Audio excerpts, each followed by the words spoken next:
Hai, selamat datang. Buat kalian yang belum nonton part pertamanya, bisa kalian lihat di pojok kanan atas video ini.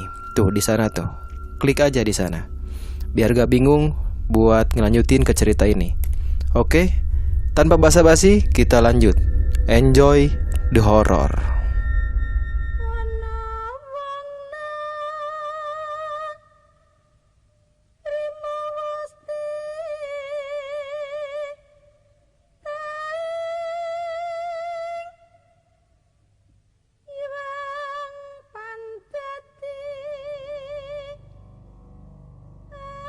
Dia bertanya banyak tentang Gunung Lawu kepada Mamet. Mamet pun menceritakan semua tentang perjalanannya di Gunung Lawu kemarin, termasuk keris yang dia dapatkan di Gunung Lawu. Awalnya Aang tidak percaya dengan perkataan Mamet, tapi Mamet akhirnya memperlihatkan keris yang dia dapat kepada Aang. Aang ini adalah teman spiritual Mamet, dan dia heran melihat keris itu. Aang bertanya, "Ini beneran kamu dapat dari Gunung Lawu?" "Iya beneran, Ang," jawab Mamet meyakinkan Aang. "Kok bisa kamu dapat keris ini dari sana?" tanya Aang. "Aku juga gak tahu, tapi sebelum naik aku memang sering banget dibayang-bayangi Gunung Lawu," jawab Mamet kepada Aang. Aang memintanya untuk menjaga keris itu baik-baik karena menurut Aang keris itu sangatlah istimewa dan tidak semua orang bisa mendapatkannya. Sudah 1 bulan lamanya Mamet menjaga keris itu dan alhamdulillah semuanya baik-baik saja. Tapi setelah 1 bulan itu banyak sekali teror yang dia alami. Karena keris yang dia simpan itu banyak sekali yang ingin memilikinya. Jadi banyak sosok-sosok lain yang merasa terundang untuk mengganggu keberadaan keris itu. Di rumah, Mamet ini hanya tinggal bersama ibunya karena ayahnya ini meninggal ketika Mamet masih kecil. Di satu hari ketika Mamet ini duduk santai di teras rumah sambil melepas penat karena seharian dia bekerja, dia melihat ada gumpalan api yang melintas di sebelah rumahnya. Spontan dia kaget dan penasaran. Lalu dia berlari ke arah sebelah rumah untuk mencari tahu gumpalan api apa itu. Setelah Mamet cari-cari, ternyata gumpalan api itu tidak ada. Dia lalu berpikir dan menyimpulkan kalau gumpalan api yang dia lihat tadi adalah kiriman dari seseorang. Istilahnya adalah santet. Tapi Mamet gak tahu kemana arah santet itu. Karena hari sudah mulai maghrib, dia masuk rumah untuk mandi dan sholat, dan sesekali melihat keris itu. Di malam harinya, kurang lebih jam 1:30 malam, ketika Mamet sedang tidur nyenyak, dia terbangun karena mendengar suara seperti ada yang melempar batu di atap rumahnya. Mendengar itu, dia terbangun dan keluar rumah untuk melihat siapa yang ngelempar batu itu. Sampainya di luar, ternyata tidak ada siapa-siapa. Mamet ini merasa ada sesuatu yang ganjil, tapi dia berusaha untuk mengabaikannya dan kembali masuk rumah untuk tidur. Keesokan harinya, dia bangun dan melakukan aktivitas seperti biasa. Dia beraktivitas di sebuah ladang. Dan saat berada di ladang, Mamet ini bertemu dengan Aang yang kebetulan juga sedang berada di ladang. Kemudian mereka berdua nongkrong santai-santai di sebuah gubuk. Ketika sedang bersantai, Aang ini menanyakan sesuatu kepada Mamet. "Met, semalam kayaknya aku ngerasa ada benturan energi di rumahmu," tanya Aang kepada Mamet. "Iya, aku juga ngerasa gitu. Semalam kayak ada yang ngelempar batu di atap rumahku. Tapi aku lihat keluar gak ada siapa-siapa," jawab Mamet. "Nah, Semalam itu ada orang yang mau ngerebut kerismu itu, tapi bentrok sama penghuni kerisnya, jawab Aang. Terus, menurutmu aku harus gimana? Tanya Mamet. Kamu harus lebih hati-hati aja, Met, dan perbanyak baca Al-Quran, jawab Aang menasehati Mamet. Karena hari sudah mulai sore, mereka berdua pulang dari ladang. Singkat cerita, datanglah bulan Suro, di mana Mamet harus membawa keris itu kembali ke Gunung Lawu. Kali ini Mamet gak sendirian. Dia ditemani oleh Aang, teman spiritualnya. Mereka berangkat dari Bogor kurang lebih jam 9 malam dengan menaiki bus. Di sepanjang perjalanan mereka kembali ke Gunung Lawu, banyak sekali halangan dan godaan yang mereka hadapi. Contohnya, di tengah perjalanan, tiba-tiba ban kendaraan yang mereka tumpangi ini bocor. Mereka tidak tahu sedang berada di daerah mana ketika itu. Soalnya, yang pasti ketika itu mereka berada di tengah hutan. Sambil menunggu ban yang sedang diganti, mereka berdua turun dari bus sambil menghisap batang rokok. Mereka berdua duduk di pinggir jalan, lalu tiba-tiba Aang melihat ada seorang kakek tua yang sedang berjalan menggunakan tongkat di seberang jalan. Melihat itu, Aang bilang kepada Mamet, Met, kayak ada orang tua berjalan di sana. Mendengar itu, spontan Mamet melihat ke arah orang tua yang ditunjuk Aang. Tapi dia tidak melihatnya. Di mana, Aang? Kata Mamet. Tadi di sana, Met, jawab Aang, sambil menunjuk ke seberang jalan. Seketika itu, Mamet ini teringat sesuatu tentang kakek-kakek di Gunung Lawu waktu itu. Kemudian, dia menyuruh Aang untuk mengabaikan dan bilang, udah Aang, biarin. Aku ngerti kok apa yang kamu lihat. Tidak lama kemudian, ban bus sudah selesai diganti. Mereka berdua masuk ke dalam bus untuk melanjutkan perjalanan. Mereka berdua sempat tertidur. Dan ketika mereka sedang tertidur, tiba-tiba mereka ini terbangun karena bus yang mereka tumpangi ini mogok. Jadi cobaan itu, ujian itu belum berhenti. Waktu itu Aang merasa ada bentrokan energi yang sangat kuat ketika ia sedang tertidur. Kemudian sopir bus meminta penumpangnya untuk turun dan dioper ke bus yang lain, karena waktu itu busnya sudah tidak memungkinkan untuk lanjut perjalanan lagi, katanya. Ketika semua penumpang sedang menunggu bus lainnya, tiba-tiba Aang dikejutkan oleh 2 ekor macan putih yang berjalan tepat di seberang jalan. Melihat itu, spontan Aang kaget dan membisiki Mamet. Met, kamu lihat sesuatu nggak di seberang jalan? Ya, Ang. Tapi kamu nggak usah takut. 2 macan itu penghuni dari keris yang aku bawa ini, jawab Mamet kepada Aang supaya Aang tidak takut. Tidak lama kemudian bus yang satunya ini datang, dan semua penumpang dari bus yang mogok itu pindah ke bus yang baru datang tadi untuk melanjutkan perjalanan. Singkat cerita, sampailah mereka berdua di pos pendaftaran Gunung Lawu via Cetok, kurang lebih jam 10 pagi. Sampai di situ, Mamet dihampiri oleh 2 ekor macan putih, seakan menjemput dia dan seakan mengucapkan selamat datang. Tapi macan putih itu hanya bisa dilihat oleh Mamet, sementara Aang cuma bisa merasakannya.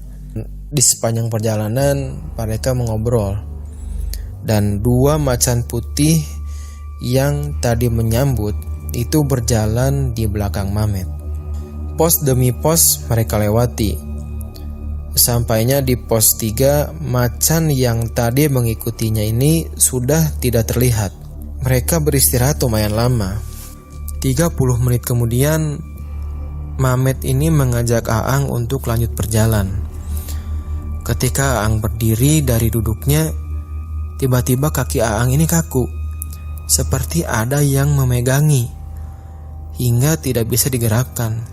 Met, kakiku kaku, gak bisa bergerak. Mendengar itu, Mamet langsung melihat ke arah kakinya Aang. Sekilas dia melihat ada sebuah tangan yang menempel di kakinya Aang. Lalu Mamet mengambil tindakan sambil bicara kepada Aang. "Diam, Ang, ada tangan di kakimu." Mamet lalu membaca doa, dan setelah membaca doa, dia mengusapkan tangannya itu ke kaki Aang yang tidak bisa bergerak tadi. Tidak lama kemudian, perlahan kaki Aang ini sudah mulai bergerak dan lanjut berjalan hingga sampai ke pos 4. Di pos 4, mereka ini berhenti dulu untuk minum. Tapi tiba-tiba Aang merasa kedinginan hebat. Melihat itu, Mamet ini panik. Dia pegang keningnya Aang, ternyata suhu tubuhnya ini panas banget. Seketika itu, Mamet merasakan ada yang tidak beres. Lalu dia mengambil air dan dibacakan doa-doa. Setelah selesai, Mamet menyuruh Aang untuk meminum air itu. Melihat keadaan Aang yang sedang tidak fit, Mamet memutuskan untuk istirahat dulu dan menyuruh Aang untuk tidur. Ketika sedang beristirahat, mereka sempat bertemu dengan rombongan lain yang sedang naik, dan rombongan itu bertanya, "Temannya kenapa, Mas?" "Gak apa-apa, Bang, cuman kecapean aja dia," jawab Mamet kepada pendaki itu. Lalu rombongan itu berjalan duluan meninggalkan mereka berdua. Sudah kurang lebih 30 menit, suhu tubuh Aang tidak juga menurun. Mamet hanya bisa menunggu di sebelahnya. Tapi tidak lama kemudian Aang terbangun. "Udah baikan belum, Ang?" tanya Mamet. "Lumayan, Met," jawab Aang. Aang mengajak Mamet untuk lanjut jalan, dan Mamet pun setuju. Dengan perjalanan perlahan, sampailah mereka di area bulak peperangan. Di situ hal mistis kembali mereka alami. Ketika sedang berjalan di area itu, Aang melihat ada banyak sekali orang yang sedang berjalan. Tapi anehnya, orang yang dilihatnya itu bukan para pendaki, melainkan seperti orang-orang pada zaman dahulu, karena terlihat dari cara berpakaiannya. Melihat itu, Aang meminta Mamet untuk berhenti dan mengatakan tentang apa yang dia lihat itu. Sebenarnya Mamet juga sudah merasakan kalau di situ memang ramai oleh orang-orang, tapi dia ketika itu tidak bisa melihatnya.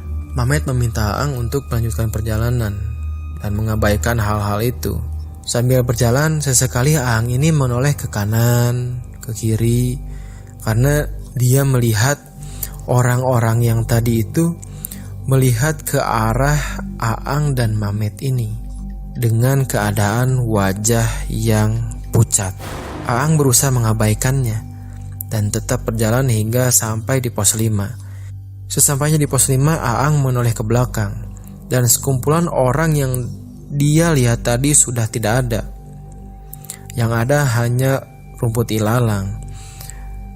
Singkat cerita, mereka sampailah di Gua Pakan Menjangan tepat hari ketika mulai gelap. Sesampainya di situ, Mamet tidak tahu harus melakukan apa. Dia dan Aang hanya bisa berdiam diri di tenda hingga larut malam. Mamet mempersilahkan Aang untuk tidur duluan karena dia kasihan, dan Mamet pun tidak lama memutuskan untuk tidur. Dia kelelahan juga waktu itu. Malam semakin larut. Tiba-tiba Mamet terbangun karena mendengar ada suara raungan harimau tepat di sebelah tendanya. Mendengar itu, Mamet keluar tenda. Ketika sudah di luar tenda, ternyata benar. Di depan tendanya ini sudah menunggu 4 ekor macan putih.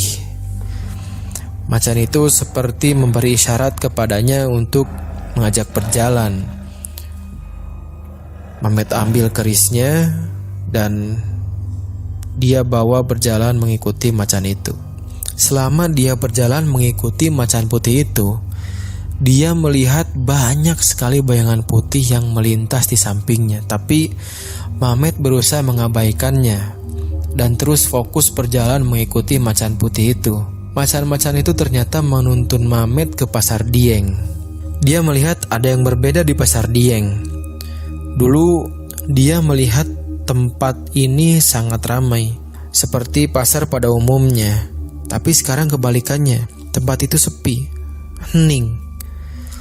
Lalu tiba-tiba ada seorang yang menepuk pundak Mamet dari belakang. Spontan dia menoleh ke belakang. Dan ternyata yang menepuk pundak Mamet adalah kakek penjual keris itu. Melihat itu, Mamet langsung menundukkan kepala dan kakek itu berkata, "Aku sudah menunggumu. Aku ingin melihat keris yang dulu aku titipkan." Mamet mengeluarkan kerisnya dan memberikan kepada kakek itu. Tapi kakek itu tidak menerimanya dan berkata, "Kamu sudah merawat keris ini dengan baik. Sekarang keris ini sudah menjadi milikmu dan tidak lagi kutitipkan." Mendengar kata-kata kakek itu, Mamet tidak yakin. Kemudian dia bertanya, Kenapa kakek memberikan tanggung jawab ini kepadaku?" Tanya Mamet. Kakek itu memberitahu kepada Mamet suatu hal yang sebelumnya belum pernah dia ketahui. "Ayahmu dulu adalah pemilik keris ini dan menitipkannya kepadaku sebelum dia meninggal. Dan kamu adalah pewaris keris ini," ucap kakek itu kepada Mamet.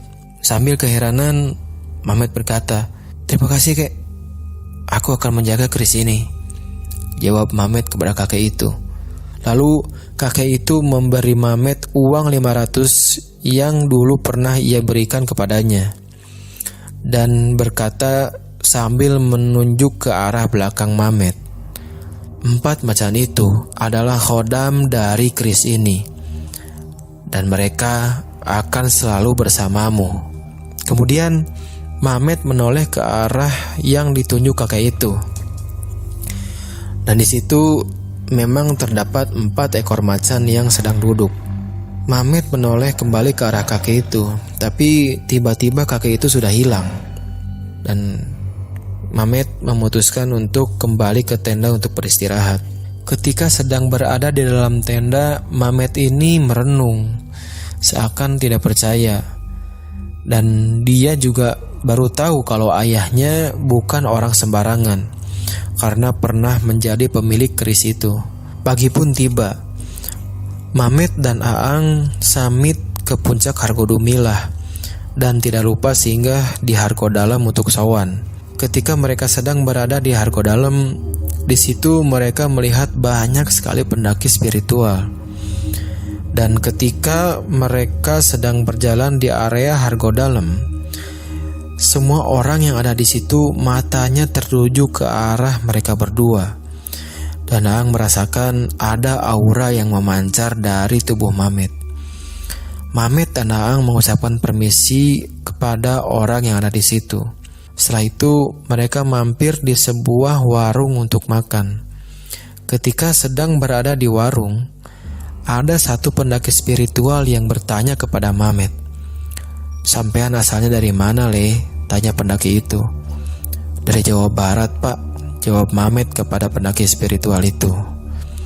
Tidak lama kemudian, Mamet dan Aang memutuskan untuk turun ke base camp Ceto dan langsung balik pulang. Selama perjalanan turun gunung dan pulang, mereka tidak pernah lagi mengalami gangguan.